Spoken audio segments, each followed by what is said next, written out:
C'est-à-dire comment on va faire nous pour manifester, rendre manifeste toute notre aptitude, notre potentiel d'atteindre les plus hauts degrés qui sont les nôtres. Et les plus hauts degrés, c'est toujours c'est pas par rapport aux autres, hein. C'est par rapport à nous ce qu'on peut accomplir. Et comment on fait en fait pour manifester? On utilise sa modalité singulière d'agir et d'interagir dans le monde. Ensuite, on a un nom divin qui est lié à Al-Ghafour, c'est Ash-Shakur. Ça vient de la racine Shakara, qui veut dire c'est manifester sa puissance d'achèvement. Manifester sa puissance d'achèvement. Manifester, c'est rendre manifeste dans le monde de la manifestation, c'est-à-dire accessible par la voie des sens, c'est ça que ça veut dire. Hein. Puissance, c'est pas dans le sens de force, mais c'est dans le sens de capacité et aptitude à produire des effets donnés. C'est ça la puissance, en puissance ou en acte. Donc la puissance dans son terme, vraiment dans son sens étymologique, c'est ça. Hein. Souvent il y a une confusion dans la tête des gens, justement, puissance c'est la force, c'est non, ça n'a rien à voir. La puissance c'est l'aptitude, la capacité à produire un effet donné. Et achèvement, c'est quoi? C'est pas achèvement dans le sens je t'achève, je t'anéantis, pas dans le sens de qahara, hein. C'est dans le sens de atteindre le degré ultime, les plus hauts degrés.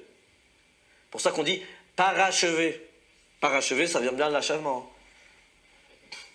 Donc c'est parachever, c'est atteindre le plus haut degré. Donc manifester sa puissance d'achèvement,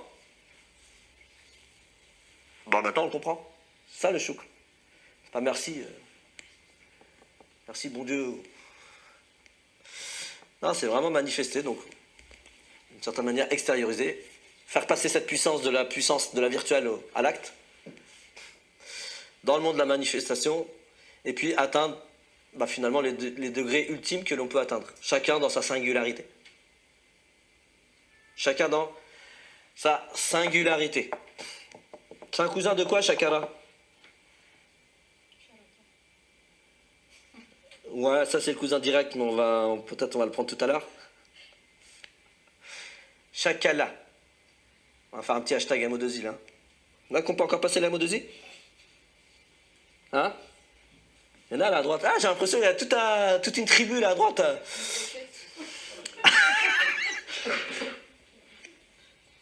Qui n'a pas passé. C'est un cousin de Shakala. Shakara, Shakala.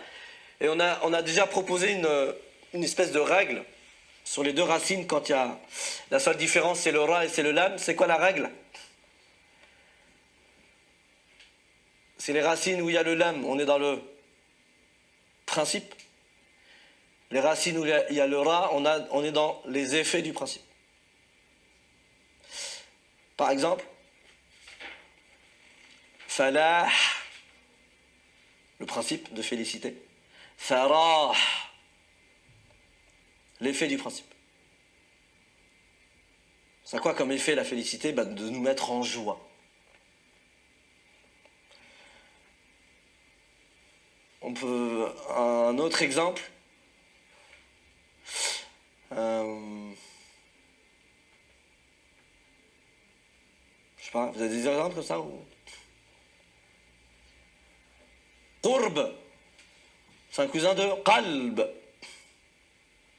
Donc la proximité, c'est un effet de quoi? De la mise en œuvre du qalb. Dans ses fonctions. On a fait une très très belle assise sur le qalb dans le Coran, l'année dernière.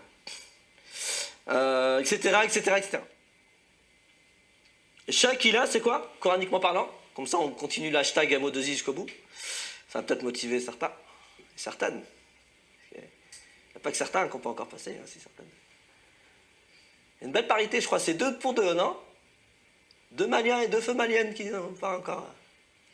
Bref, donc c'est le choukr. Donc si on dit manifester sa puissance d'achèvement, c'est-à-dire comment on va faire nous pour manifester, rendre manifeste, toute notre aptitude, notre potentiel d'atteindre les plus hauts degrés qui sont les nôtres. Et les plus hauts degrés, c'est pas par rapport aux autres, hein. C'est par rapport à nous ce qu'on peut accomplir.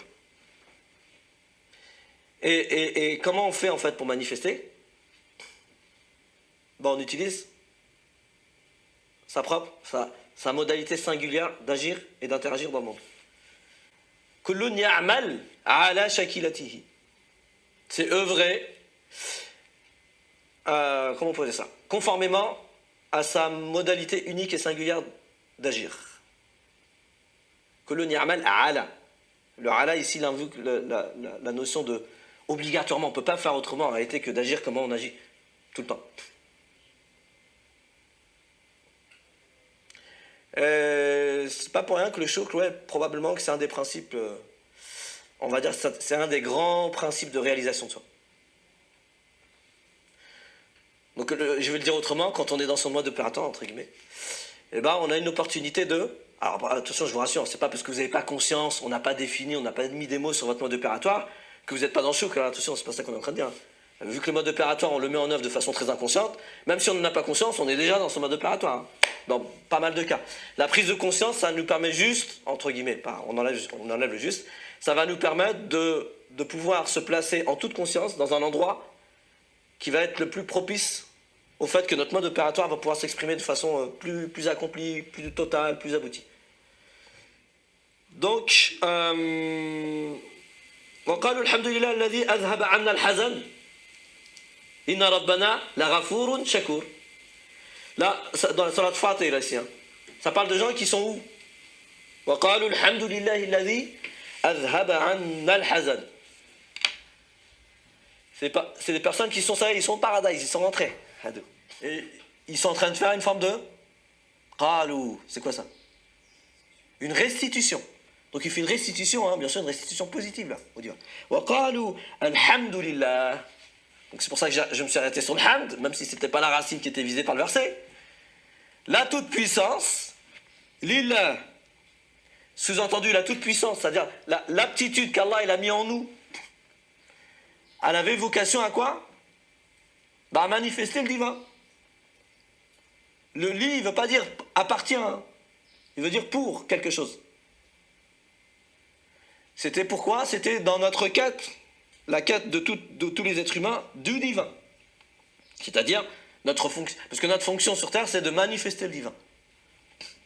On a cette tradition prophétique qui est très intéressante. J'étais un trésor caché. Et j'ai voulu être connu. Et c'est pour ça que j'ai créé la création. Donc la création a pour fonction de quoi? De manifester le divin. Nous, qui sommes à l'image du divin, à plus forte raison.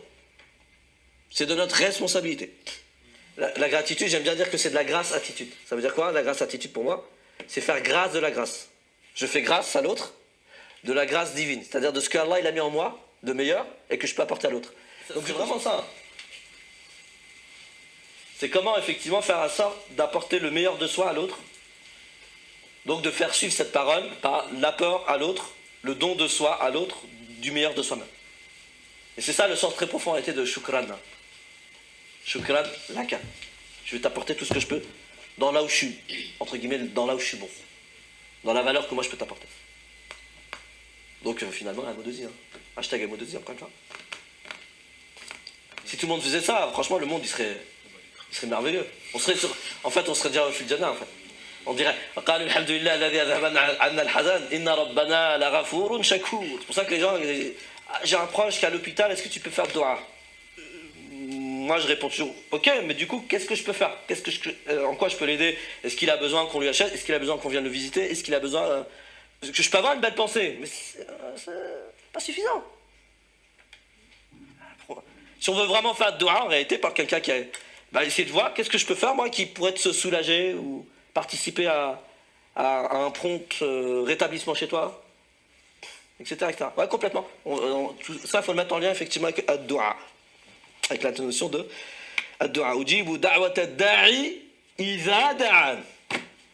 Falyastajibu li wa yu'minu bi la'allahum yarshudun. Tac, tac, tac, tac, tac. Donc, on est d'accord que si on dit que finalement le shukr, c'est faire grâce de la grâce, faire don du don divin qui est en nous, donc manifester sa puissance d'achèvement qu'Allah il a mis en chacun de nous, en mettant en œuvre notre shakila de façon consciente et à la bonne place. C'est un vrai enjeu. Hein. Être à la bonne place, avec la bonne action, au bon moment, de la bonne manière. Yes? La shakila, on peut dire que c'est la singularité. Bien sûr. Je ne me souviens plus de ce qu'on avait dit avant. Un mot de J. C'est la Mode singularité. opératoire identitaire, itératif. Hashtag un mot de J. Mais Wafa, je m'inquiète pas que c'est bon. C'est pas le prochain atelier, c'est celui d'après. T'es déjà inscrite, hein? Tu savais pas? Il y a déjà ton nom dans mon tableau Excel. Mais oui, c'est ça, c'est vraiment la singularité de l'agir et de l'intervention. Parce qu'on on est tous singuliers en fait, et on a tous quelque chose à apporter au monde. Et tant qu'on ne l'a pas identifié, on ne peut pas en toute conscience essayer de faire en sorte d'être à sa juste place, au bon moment, avec la bonne action, de la bonne manière. Il faut qu'il y ait vraiment l'addition des 4 éléments là que je viens de citer. Oui, Allah il est shakour parce qu'effectivement, finalement c'est lui qui par sa présence, allez, on va le dire autrement, par la présence divine qui est en nous, parce qu'il y a du divin en nous, par la présence divine qui est en nous, il a pu manifester la puissance d'achèvement. Je dirais que allez, la présence divine qui est en chacun de nous, elle est propre en fait à chacun. Hein. Elle correspond à ce pourquoi nous sommes ici. Si notre fonction c'est de manifester le divin, d'être son instrument, et qu'on dit que finalement chaque être humain il agit dans une forme de singularité, bien évidemment que la présence divine qui est en nous, elle est quoi? Elle est singulière. C'est-à-dire elle est singulière dans le sens de conforme à la singularité de l'entité dans laquelle est cette présence divine. Je ne sais pas si c'est clair. Pour moi ça fait sens, hein, complètement. Le verset il est magnifique. Donc du coup c'est intéressant parce que ça nous permet d'arrêter d'être en concurrence avec les autres. Parce que dans la concurrence peut naître la jalousie. Et la jalousie, إياكم والحسد فإن الحسد يأكل الحسنات كما تأكل النار الحطب. On a dans une tradition prophétique, la première fois que j'ai entendu, j'ai flippé, comme dirait l'autre. إياكم والحسد. Attention au hasad. Et le hasad, je rappelle, hein, c'est quoi le hasad? La définition, on va dire, coranique de hasad. Les pères fondateurs et les mères fondatrices, là. Définition coranique. Hein? Non, ça c'est gentil, ça. Ça c'est du Hussein. Enfin, un conseil, quand tu dis les pères fondateurs, tu regardes. T'as pas remarqué quand tu t'es tué? Non mais là je crois que les pères, les mères, les gars...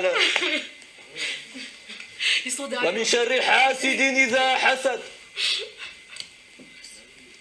Le hasad, c'est œuvrer, c'est mettre en œuvre tout ce qu'on peut. Pourquoi? Pour dépouiller l'autre de l'agréabilité dont il est en train de jouir. Quel est l'archétype du hasid dans le Coran? Abu Lahab. Abu Lahab, il a tout mis en œuvre pour dépouiller le prophète sallallahu alayhi wa sallam finalement de la grâce divine. Avant le prophète, avant l'avènement prophétique, on va dire, comme ça, sallallahu alayhi wa sallam. Abu Lahab, il est connu. C'est quelqu'un qui a une stature au sein d'un tribu, c'est un grand commerçant. En gros, on va dire les milliardaires d'aujourd'hui. Il finit comment sa vie? C'est encore plus que ça. C'est pas zéro, c'est moins. C'est-à-dire, il finit sa vie endetté, c'est-à-dire qu'il a légué à ses enfants des dettes. Et dans quoi il a dilapidé ses biens? Dans l'adversité au prophète sallallahu alayhi wa sallam. Il a tout mis en œuvre pour essayer de quoi? De dépouiller le prophète sallallahu alayhi wa sallam de la grâce divine dont il a été finalement l'honneur. Yes?